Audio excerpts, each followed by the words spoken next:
Vamos a ponernos en manos de Dios, vamos a pedirle de su ayuda, que nos dé luz en esta mañana, que hable a nuestros corazones, porque si hay algo que nosotros necesitamos, es conocer a Dios. Y Él se ha revelado por medio de su palabra, y hoy hemos venido a eso, a escuchar su voz.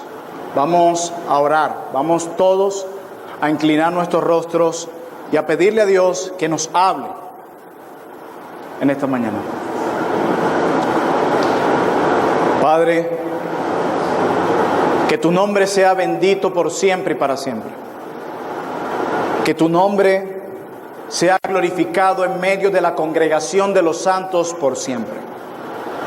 Hoy hemos venido a hablar de ti, a conocerte a ti, a exaltarte a ti. Esto no se trata de nosotros, se trata de ti. Por eso te pido que hoy nos des luz en el poder de tu Espíritu Santo, para poder entender tus verdades y para rendirnos a ti en adoración. Te lo pido en el nombre de tu Hijo, el Rey de nuestras vidas, el Salvador de nuestras almas, nuestro amado Cristo Jesús. Amén. Les quiero pedir que me acompañen al Evangelio según San Marcos, capítulo 1, versículo 35. Hoy retomamos la serie del Evangelio de Marcos, que hemos venido predicando desde hace varias semanas y que había sido pausada, pues a partir de hoy retomaremos este precioso evangelio escrito por Marcos. Quiero decirles que estos, más que libros, eran conocidas como cartas que fueron enviados a hermanos, específicamente se cree que en Roma, para su edificación en medio de gran persecución. Así que vamos a leer Marcos capítulo 1, versículo 35 al 45, que son los versículos que vamos a estar estudiando en este día. Declara la palabra de Dios. Hablando de Cristo dice: levantándose muy de mañana, siendo aún muy oscuro, salió y se fue a un lugar desierto y allí oraba. Y le buscó Simón y los que con él estaban.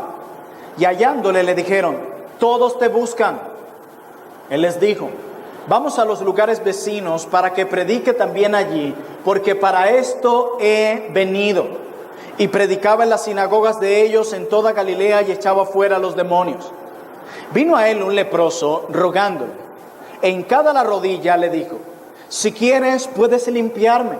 Y Jesús, teniendo misericordia de él, extendió la mano y le tocó y le dijo: quiero, sé limpio. Y así que él hubo hablado, al instante la lepra se fue de aquél y quedó limpio. Entonces le encargó rigurosamente y le despidió luego.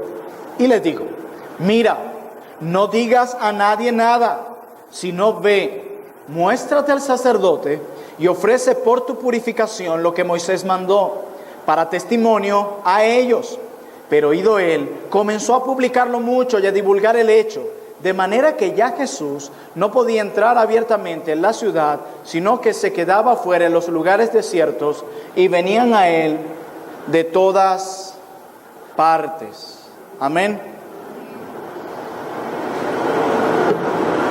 Bien decía Benjamin Warfield lo siguiente: nada revela el carácter de una persona de un modo más preciso, poderoso, inequívoco e inevitable como lo que involucra la simple pregunta: ¿qué piensas acerca de Jesús? Y esa misma pregunta te la hago yo a ti.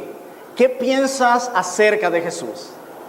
¿Eres tú como aquellos que piensan que Jesús era un simple profeta?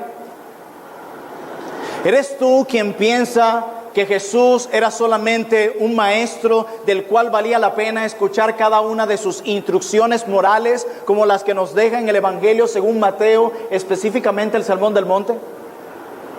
¿Eres tú uno de los que piensan que Jesús sencillamente vino a darnos un ejemplo moral y que Jesús era uno más entre los socialistas? ¿Qué piensas acerca de Jesús? Porque quiero decirte que la respuesta a esa pregunta tiene repercusiones eternas. Tiene repercusiones para la vida que viene. tiene repercusiones para tu alma. La respuesta a esa pregunta debe tener un impacto en tu vida más de la que tú te imaginas. Y es precisamente a esa pregunta a la que las personas en los días de Jesús no pudieron dar, muchos o la mayoría, una respuesta correcta.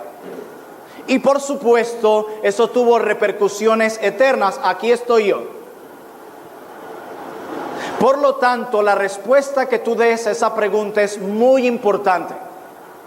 Y es eso lo que quiero que veamos hoy.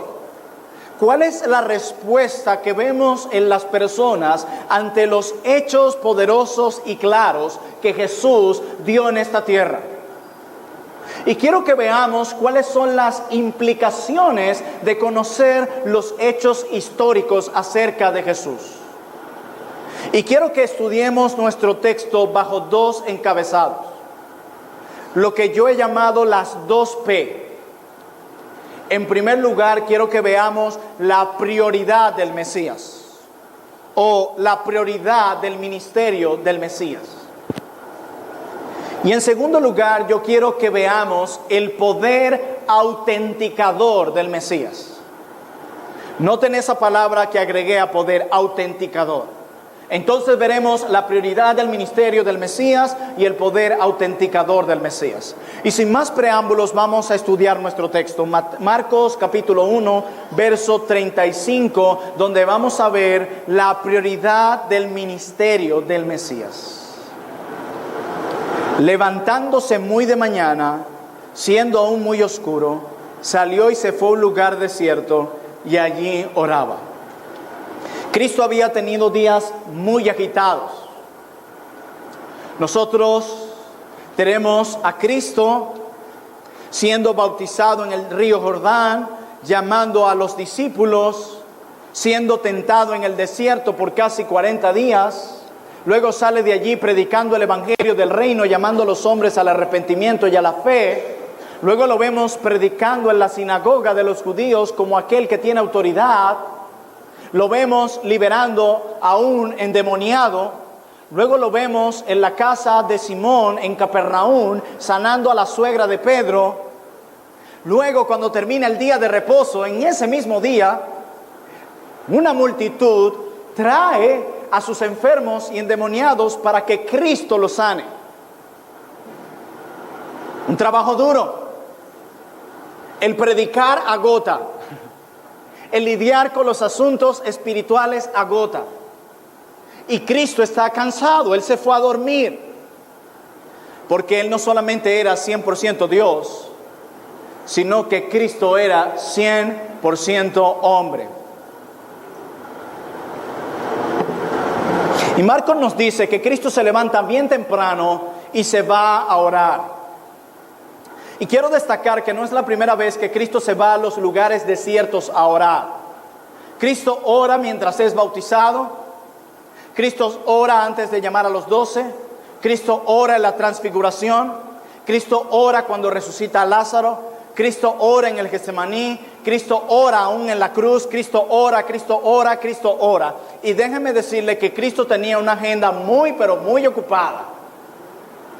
Para aquellos que dicen, pastor, a mí me cuesta orar porque yo soy muy ocupado. Pues mira el ejemplo de Cristo, y si hay alguien que tenía una agenda apretada, era el Salvador del mundo. El tiempo para orar, escuché un día a alguien, no se busca, se fabrica.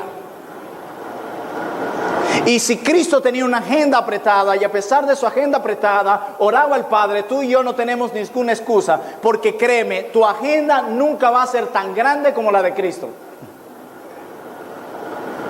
Y dice Marcos, y allí oraba. Era allí donde Cristo obtenía la fuente de su poder, porque Él dependía completamente de Dios Padre y de Dios Espíritu Santo. Y es allí, en medio de la oración, en medio de la comunión, donde Cristo encuentra la fuente de su poder. Pero Marcos nos dice que mientras Cristo está allí en ese lugar desierto orando, es interrumpido. Créeme, a mí particularmente no me gusta que me interrumpan cuando ensayo mis sermones o cuando estoy orando leyendo la Biblia. Y Cristo es interrumpido por uno de sus, o por varios de sus discípulos, y dice en Marcos 1:36 lo siguiente: y le buscó Simón y los que con él estaban, y hallándole le dijeron, todos te buscan. Y como vamos a ver más adelante, Cristo nos dice, hey, ¿qué les pasa, Simón? ¿Tú no ves que estoy llorando? Dejen por favor de incomodarme. No, para nada, así no es nuestro maestro. Y dice en la escritura que venía Simón como líder allí al frente con varios de los discípulos, lo interrumpen y dice, mira, todos te buscan. ¿Quiénes todos? Lo más posible es que eran todos los que habían sido sanados en el día anterior. Todos los que habían sido sanados de grandes enfermedades. Y digo grandes enfermedades porque yo no creo que haya ido a Jesús alguien con un dolorcito de cabeza. Mira, ¿sabes qué? Señor, vamos a aprovechar que tú estás aquí. A mí me está doliendo la cabeza hace 15 minutos. Normalmente yo tomo café, pero como no se consigue, cuando no tengo cafeína me alborota un dolor de cabeza. ¿Tú me podrías sanar de eso? No, yo estoy seguro que no fueron con eso, ni con un pequeñito dolor de estómago.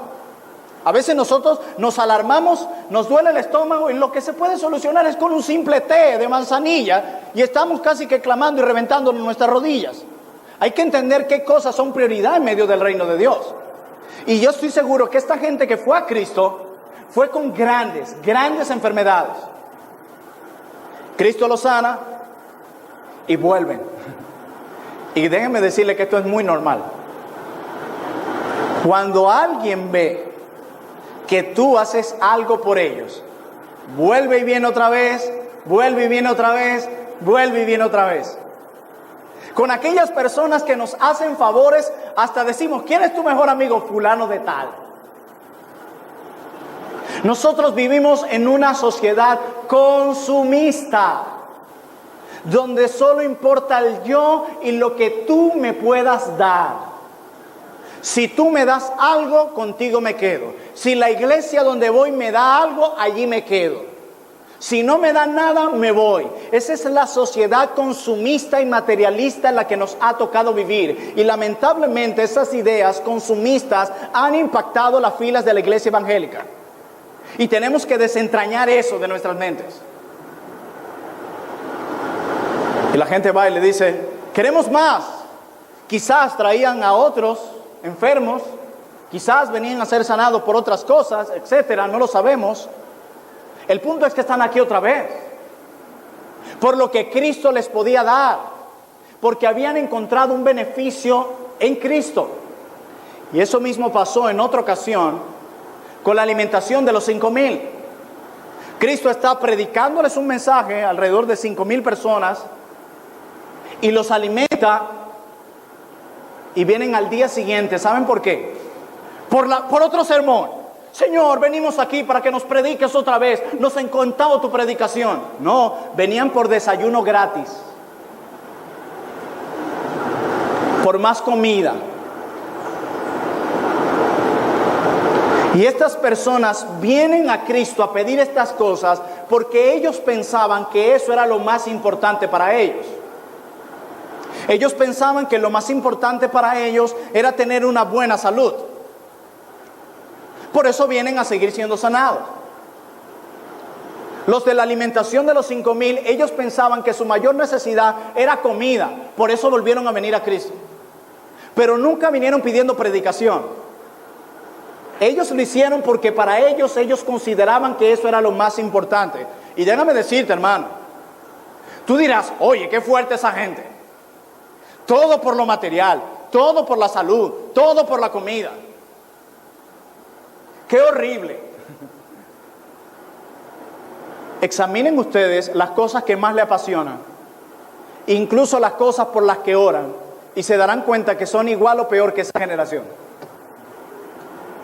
Yo estoy en varios grupos de WhatsApp de varias iglesias, y el 99.9 del 99999, hermanos, ayer veía en un grupo No hay miembros de ese grupo aquí, así que tranquilos. Hermanos, están vendiendo en tal lugar pacas de harina. Oremos para que el Señor nos permita comprar. Ay, se asombraron. Ahora vamos para el trono de gracia. Oremos por la salud de fulano, la salud de fulano, la salud, la salud, la salud, la salud, la salud, la salud, la salud. ¿Y cuándo oramos por el avance del reino? ¿Y en qué momento oramos para que nuestro conocimiento en el Hijo de Dios crezca? No, estamos orando para que venga la luz. Yo no me imagino Pablo, ¿qué haría cuando nos ve alarmándonos de esa manera? ¿What? Y digo, no está mal orar por la salud de la gente. Yo oro por la salud de la gente. Un problema es cuando invertimos las prioridades. Allí el problema. ¿Cuándo oramos por los perdidos? Aquí está una lista de personas que les he predicado el evangelio. Oren por su salvación. ¿Cuándo? Nunca. ¿Y saben qué denota eso? Que nuestro corazón está enfocado, tiene una visión por debajo del sol. Una visión temporal, terrenal. Solo estamos preocupados por el aquí y el ahora. La misma actitud materialista y consumista de la generación en los días de Jesús y de los apóstoles. Examina cuáles son tus prioridades. Examina cuáles son las cosas que te apasionan. Examina por cuáles cosas estás orando más o pidiendo oración. Examina y eso arrojará un resultado que te dará mucha vergüenza. Pues estos pensaban que esa es la prioridad. Y cuando Simón va con los discípulos, le dice, todos te buscan para que les des más sanidades. Mira la respuesta de Cristo. Y aquí en la parte central de mi idea, la prioridad del Mesías. Verso 38 de Marcos 1. Él les dijo, vamos a los lugares vecinos para que predique también allí, porque para esto he venido. Y predicaba en las sinagogas de ellos en toda Galilea y echaba afuera los demonios. Para eso he venido, para predicar el evangelio. ¿Y saben por qué? Porque los milagros no salvan a nada. Un mercado con comida no salva a nadie.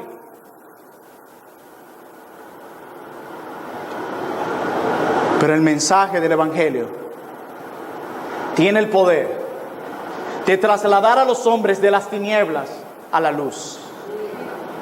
El poder del evangelio puede romper las cadenas de la esclavitud del pecado de muchos hombres.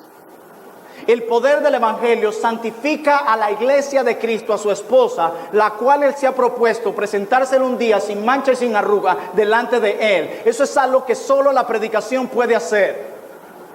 Ningún milagro, ningún alimento, ningún mercado puede hacer eso. Es más, la labor número 1 de la iglesia de Cristo es testificar acerca de Jesús. ¿Saben por qué? Porque en el cielo no vamos a evangelizar a nadie. Por eso seguimos aquí. Nos hemos olvidado incluso de nuestro llamado y nos hemos dejado arrastrar por las mismas pasiones y prioridades de los incrédulos. No olvides tu identidad. Tú eres parte de la iglesia del Señor Jesucristo. Vive y compórtate como tal. Y Cristo le dice, mi prioridad es predicar el evangelio. Vamos a otros lugares. Él no dice, vamos a otros lugares para que sane también allí, aunque lo hizo. Él dice, vamos a otros lugares para que predique también allí. Pastor, entonces, ¿por qué vemos en Cristo que predicaba y hacía milagros? Pues les voy a explicar. Los milagros y las liberaciones servían como autenticación de el mensajero y su mensaje, como vamos a ver más adelante. La idea era que cuando las personas vieran los milagros, el despliegue del poder de Jesús sobre lo físico y sobre lo espiritual, lo identificaran como quien Cristo decía ser: el Hijo de Dios, el Mesías prometido, el Salvador del mundo. En aquellos días muchos predicaban muchas cosas, y los milagros y estos prodigios servían para autenticar eso. Pastor, ¿de dónde usted saca eso? Acompáñeme al libro de los Hechos. Hechos capítulo 2, por favor.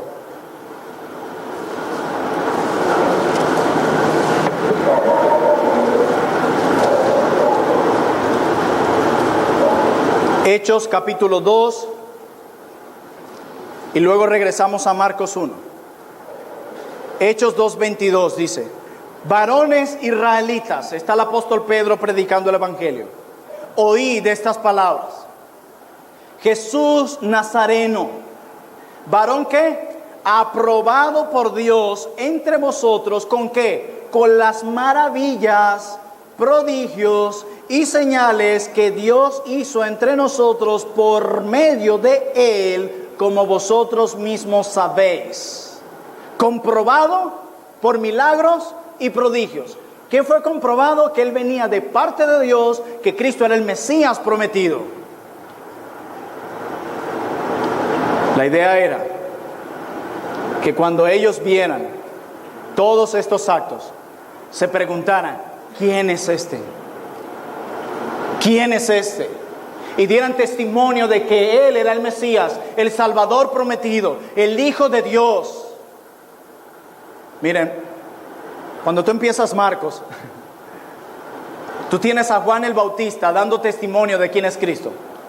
He aquí el Cordero de Dios que quita el pecado del mundo. He aquí uno mayor que yo. Luego en el río Jordán tenemos al Espíritu Santo dando testimonio de quién es Cristo, descendiendo sobre él en forma de paloma. Allí mismo tenemos a Dios Padre dando testimonio de quién es Cristo. Este es mi Hijo amado en quien tengo complacencia. Tenemos a Cristo mismo dando testimonio de él cuando llama con autoridad a los 12. Luego en la sinagoga tenemos nada más y nada menos que a un demonio dando testimonio de quién es Cristo y le llama: tú eres el Santo de Dios. ¿Se dan cuenta? Todos están dando testimonio de quién es Cristo. Pero cuando esta gente está viendo los milagros, está viendo las liberaciones, en lugar de llegar a la conclusión, él es el Cristo, el Hijo de Dios, como Marcos lo presenta en el verso 1, ¿saben qué hacen? Lo ven como un simple curandero.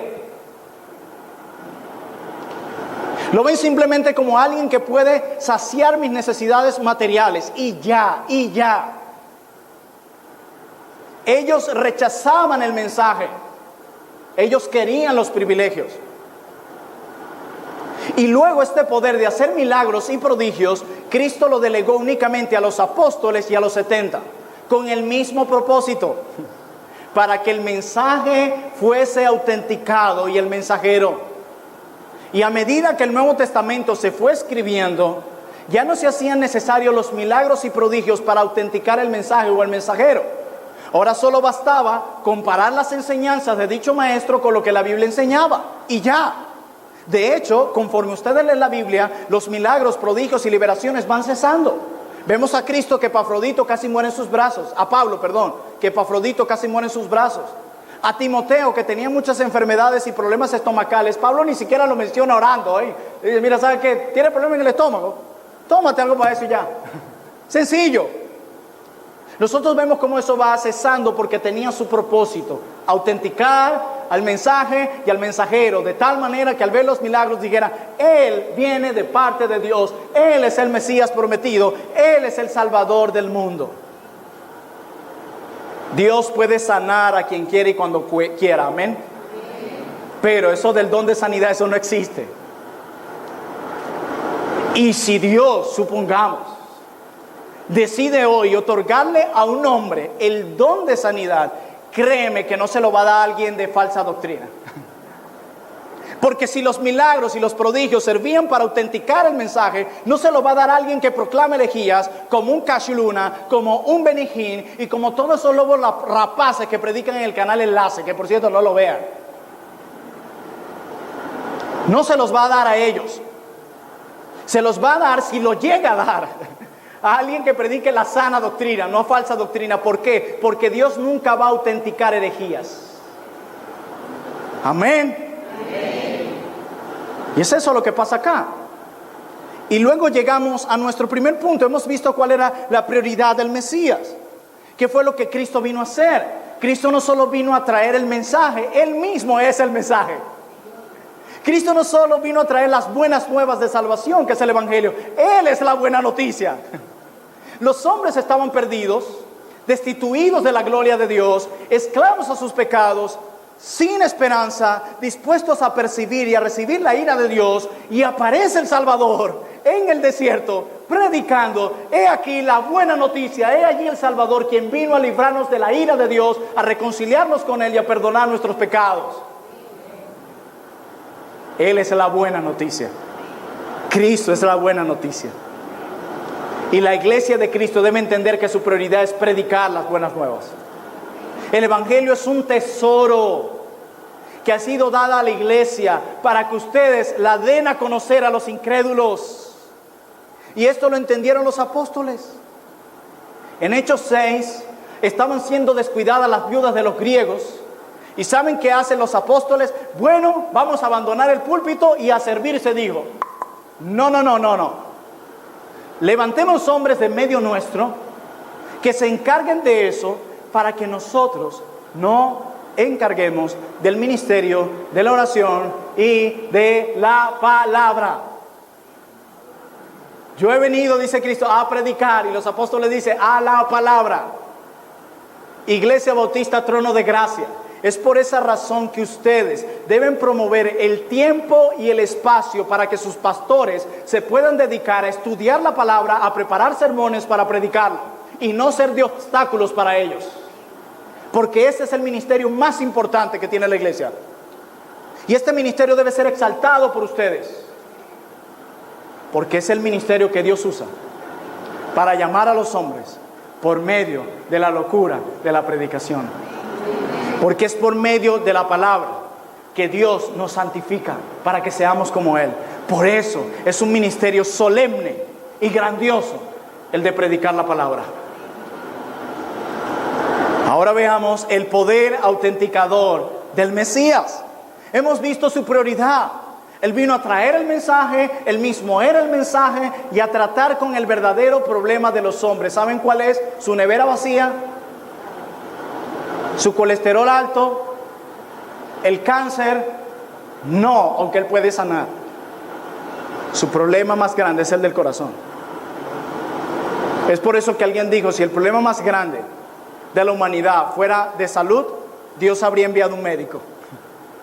Pero como el problema más grande de la raza humana es moral, es del corazón, envió un Salvador. Y miren cómo entra el verso 40, donde empezamos a ver el poder autenticador del Mesías. Dice: vino a él un leproso,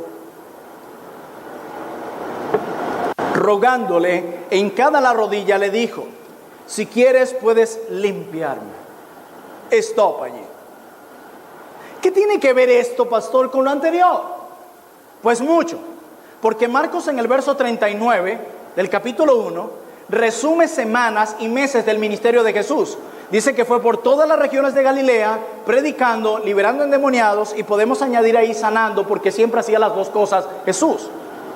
Y Marcos toma una de esas sanidades en la región de Galilea y nos las coloca acá. O sea que lo que estamos viendo aquí con este leproso ocurre en esas semanas y meses que Marcos nos describe en el verso 39, y destaca este milagro con un propósito. Dice que vino a él un leproso, se hincó la rodilla y le dijo: si quieres puedes limpiarme. Y Jesús, teniendo misericordia de él, extendió la mano y le tocó y le dijo: quiero ser limpio. Para nosotros entender la esencia de lo que tenemos aquí, es muy importante tener algunos detalles acerca de la enfermedad que acechaba a este hombre. Si no, sencillamente nos va a parecer como algo normal y ya. Y yo creo que esos detalles estarán ahí para nosotros. Y yo quisiera explicarles un poco acerca de la lepra, lo que hoy se conoce como la enfermedad de Hansen, descubierta por el doctor apellido Hansen, de qué implicaciones tenía para aquella época a nivel médico, social y religioso. Empecemos por a nivel médico. Esto es una enfermedad infecciosa completamente. Es algo que ninguno de nosotros quisiera tener jamás. Pero más que una enfermedad dolorosa, era una enfermedad que debilitaba completamente el cuerpo hasta deformarlo en sus partes. Aquella persona que tenía lepra no solamente contaba con esta infección, sino que podía ver su cuerpo, partes de su cuerpo, cómo se deformaban y cómo esta lepra debilitaba los miembros del cuerpo. Tanto así que hay historias de leprosos, personas con lepras, arrancándose los dedos como si nada. Así de sencillo. Era terrible. A nivel social, era todavía aún peor. Porque al momento que se descubría que tú tenías lepra, eras enviado al abismo casi, aislado de toda la sociedad. Acompáñenme a Levítico 13 en el Antiguo Testamento, sin perder de vista Marcos 1.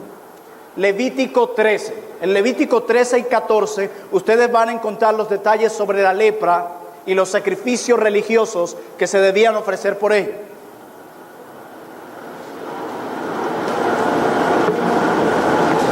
Levítico 13, versículos 45 y 46. Levítico 13, versículos 45 al 46. Miren esto. Y el leproso, en quien hubiere llaga, llevará vestidos rasgados. Miren la imagen. Y su cabeza descubierta. Y embozado pregonará: inmundo, inmundo. Todo el tiempo que la llaga estuviera en él, será inmundo, estará impuro y habitará solo. Fuera del campamento será su morada. Qué terrible, aislado, fuera de la sociedad. No puedes estar entre nosotros, enviado a los lugares desiertos. Y según la ley, si tú tenías lepra y veías que alguien se acercaba, debías gritar inmediatamente: inmundo, inmundo, para que esa persona supiera y no se acercara a ti, de manera que no se contaminara. Imaginen esto. Y a nivel religioso, ya les dije a nivel médico, a nivel social, pero a nivel religioso eras considerado impuro, y todo aquel que te tocara se iba a considerar también ceremonialmente impuro. Y una de las prohibiciones de la ley ante los leprosos era que les estaba prohibido venir a adorar a Dios en el templo. Mientras tengas lepra, afuera, eres impuro, no me toques, y si me ves cerca, grita: inmundo, y acá no puedes venir a adorar. ¿Se dan cuenta de eso? Y nosotros creemos que nos ha pasado de todo. Nos falta la lepra. Pero imagínense esto: este hombre escucha de Jesús, como Marcos no los detalla, pero él corre hacia Jesús y le pide: si quieres, puedes limpiarme. Él reconocía el poder de Jesús, por algo se acercó hasta él. Pero ¿saben qué hace? Somete su sanidad a la voluntad divina. Nosotros somos a veces tan orgullosos: tienes que responderme porque yo soy un hijo del reino. ¿What? Hay problemas en nuestra lectura de la Biblia, definitivamente, y con nuestra humildad. Si quieres. Jesús está frente a este hombre lleno de lepra en todo su cuerpo. Como dice el Levítico 13, sus vestiduras rasgadas. Si quieres, límpiame. Y dice el texto que Jesús, teniendo misericordia de él, extendió la mano y le tocó y le dijo: quiero ser limpio.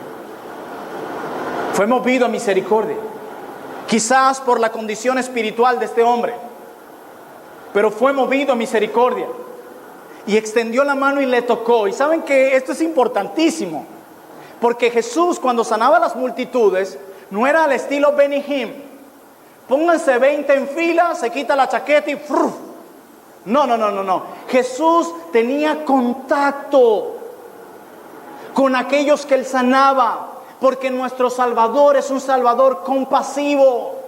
Si él se compadece así de aquellos que no son sus hijos, ¿cuánto se compadecerá de ti, que eres su hija, su hijo? Y le tocó. ¿Cuánto tiempo tendría este hombre que nadie lo tocaba? Que nadie le daba un abrazo, que nadie le daba un estrechón de manos. Él seguro tenía familia y había tenido que ser aislado de su familia. Y Jesús viene y lo toca. Piensen en lo que significó esto para él.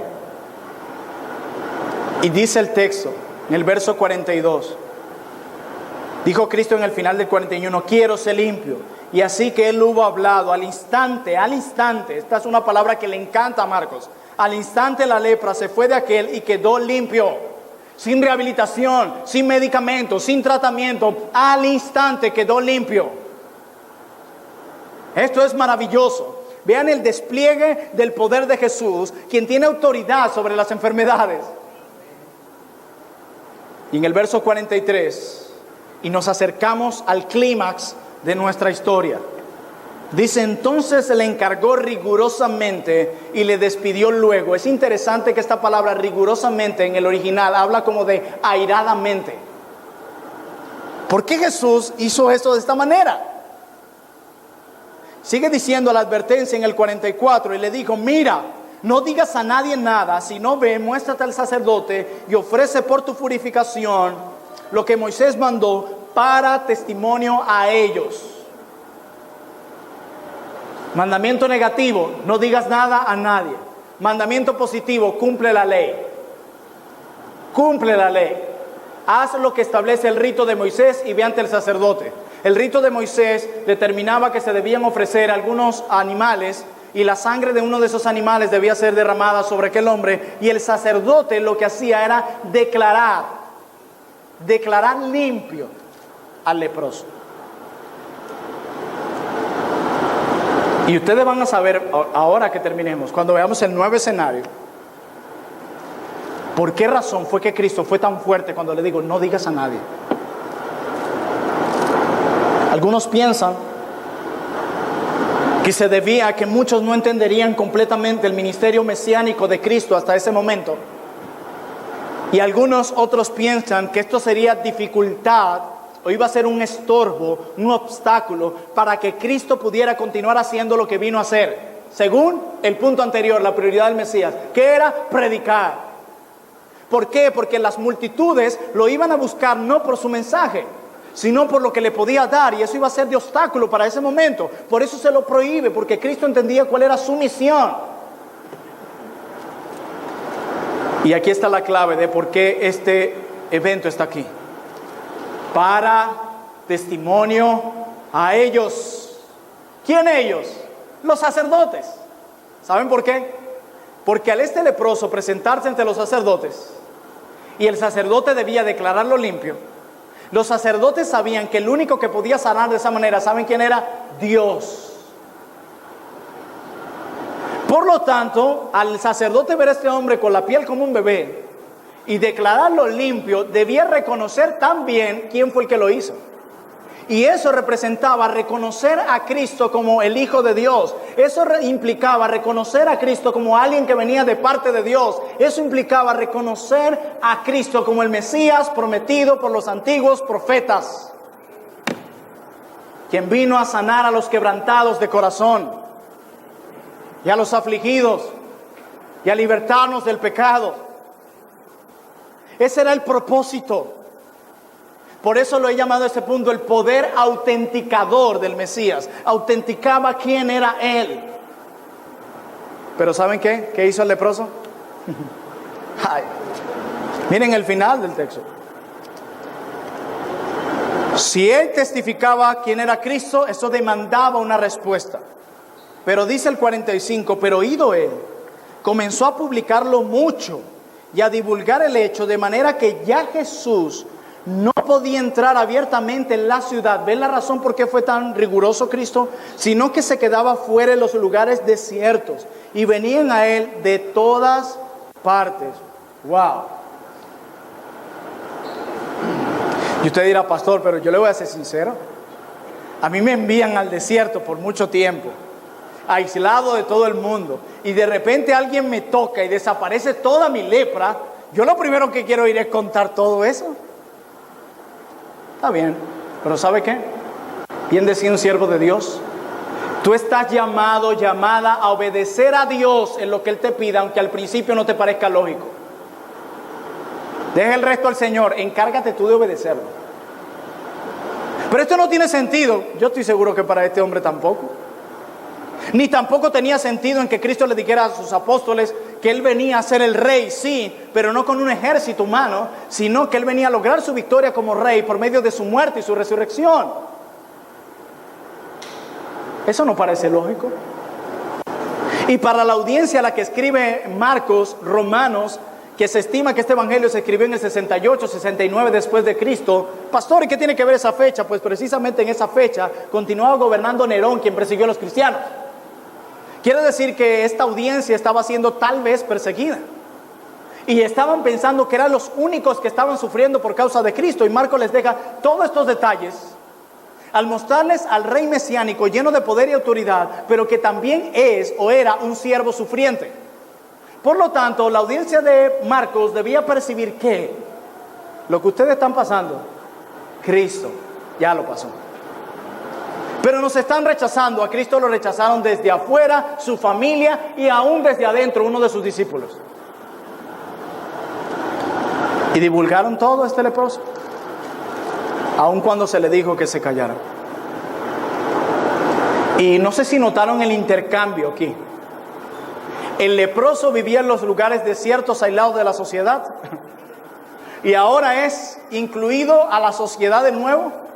Y Cristo ahora es enviado a los lugares desiertos, fuera de la sociedad. Y todo debido a la desobediencia de este hombre. La gente seguía escuchando a Cristo predicar, como vamos a ver el próximo domingo, pero seguían buscándole por lo que Cristo les podía dar. Seguían buscándoles por los privilegios temporales que recibían. Y el ver a Cristo haciendo estos milagros demandaba una respuesta de ellos. Demandaba que se rindieran ante Él, que lo obedecieran, que creyeran en Él. Tal cual como Cristo dice en Marcos capítulo 1, verso 15. El tiempo se ha acercado y se ha cumplido. El reino de Dios se ha acercado. Arrepentíos y creed. Ese es el fin. Pero ellos no querían este mensaje. Milagros. Aliméntame, dame comida, libera a este endemoniado. Ellos no buscaban a Cristo por lo que Él era, el Mesías, el Hijo de Dios, el Salvador. Ellos se lo buscaban por lo que Él les podía dar. Nosotros como iglesia hemos visto eso tantas veces. Gente que viene aquí únicamente por lo que se les puede dar y no porque realmente vienen a adorar a Dios. Quieren los beneficios de la iglesia, pero no quieren el compromiso que representa ser parte de una iglesia. Y es sumamente triste, porque terminarán como estas mismas personas perdidas, castigadas en el infierno, recibiendo la justa ira de Dios. Algunos dicen, si Cristo viniera, yo creyera en Él. Pues vino en aquel tiempo, lo tuvieron cara a cara y lo rechazaron. Así que no me digas eso. Tu problema no es de evidencia, tu problema es moral. Quiero decir algunas cosas para concluir. En primer lugar, la agenda de Cristo no fue echada a un lado por la agenda de la gente. Porque la agenda de Cristo era la agenda de Dios. Y la prioridad de Dios era la proclamación del Evangelio que salva y santifica. Era presentar el mensaje. Y Cristo mismo es el mensaje. Sin Cristo tú estás perdido. No tienes esperanza. Estás más solo de lo que piensas. Estás camino al abismo completo por la eternidad. Y déjame decirte algo, no juego lo que te estoy diciendo, es en serio. Estás perdido, perdida sin Cristo. Así vengas aquí por tu mamá, por tu papá, por tu esposa, por tu esposo. Si no vienes aquí porque realmente reconoces que Cristo es el Salvador y te arrepientes y crees, estás perdido, perdida, sin importar la razón por la que vengas aquí. Como iglesia debemos cuidarnos de alimentar el estómago y no el alma. Mucho cuidado. La iglesia de Cristo no es una fundación, no es un automercado, no es un partido político. Es la iglesia del Señor llamada a testificar de Cristo en todo lugar y en todo tiempo. Si tan solo ustedes se dedicaran un poquito más a usar su tiempo y las redes sociales a testificar un poquitico más de Cristo, fuera diferente.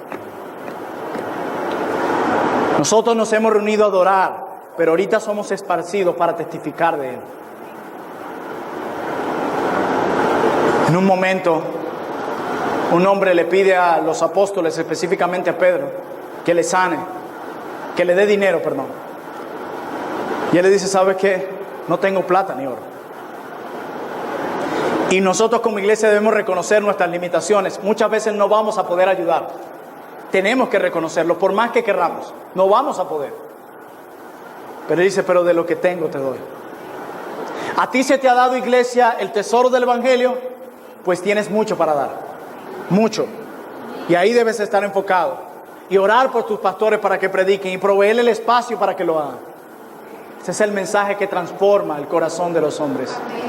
Este es el mensaje que es el bisturín que Dios usa para hacer operación a corazón abierto al hombre perdido.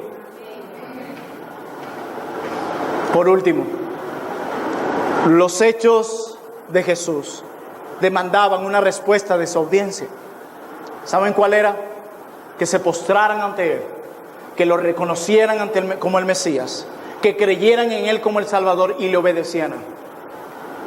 Cada hecho que Jesús deja aquí demandaba una respuesta. Y quiero decirte algo. Conocer los hechos históricos de Jesús no salva a nadie. Pregunto yo, ¿qué tanto conocen ustedes de Jesús? Supongamos que tú estás aquí por primera vez y solo has escuchado esto de Jesús. Esto demanda una respuesta de parte de todos ustedes. No puedes salir de aquí y decir, qué bonito sermón y ya. Esto demanda una respuesta que tiene repercusiones eternas. ¿Quién es Jesús para ti? ¿Es el Salvador de tu vida? ¿Es el Rey de Reyes? ¿Es el Mesías prometido? Ok, muy bien, eso tiene implicaciones. ¿Saben cuál es? Toma tu cruz. Adórale a Él, síguele a Él. Los hechos históricos de Jesús, por más que estén en tu mente, no te salvan. Cada acción de Jesús, cada hecho que vemos de Jesús, demandan una respuesta. Y si tú estás aquí sin Cristo y estás escuchando eso, esto que acabas de escuchar demanda una respuesta. Porque la Escritura nos acaba de dar breves hechos acerca de quién es Él. El Mesías prometido. El único que puede reconciliarnos con Dios. El único en quien hallamos esperanza de vida y vida eterna y en abundancia. Demando una respuesta de parte tuya. Rendirte a Él, adorarte a Él, creer en Él. No puedes jugar al cristiano. La Biblia enseña siempre que tenemos dos opciones: o el cielo o el infierno. O estás en Cristo o fuera de Cristo. O eres creyente o eres incrédulo. Nunca hay punto medio. ¿En qué lugar estás? Porque el creer los hechos de Cristo demandan una respuesta. Al ver su prioridad mesiánica y al ver su poder autenticador, eso demanda una respuesta de parte tuya y de parte mía. Y yo espero tomes la correcta decisión de rendir tu vida a Él, de reconocer quién es Él, de testificar acerca de Él y de vivir una vida entera para servirle a Él. C.S. Lewis, y quiero cerrar con esta frase, luego de escuchar esto, él dice lo siguiente: toma tu decisión. Puedes tomarlo por imbécil, hablando de Cristo, escupirle como a demonio, o caer a sus pies y llamarle Señor y Dios. Toma tu decisión. Que el Señor nos ayude y use esto para santificarnos, para salvar a los perdidos y para reconocer quién es Él y para vivir para Él hoy, mañana y por siempre. Amén. Oremos. Oh Señor mío, tú eres el Señor de nuestras vidas. Oh amado Cristo, tú eres Dios.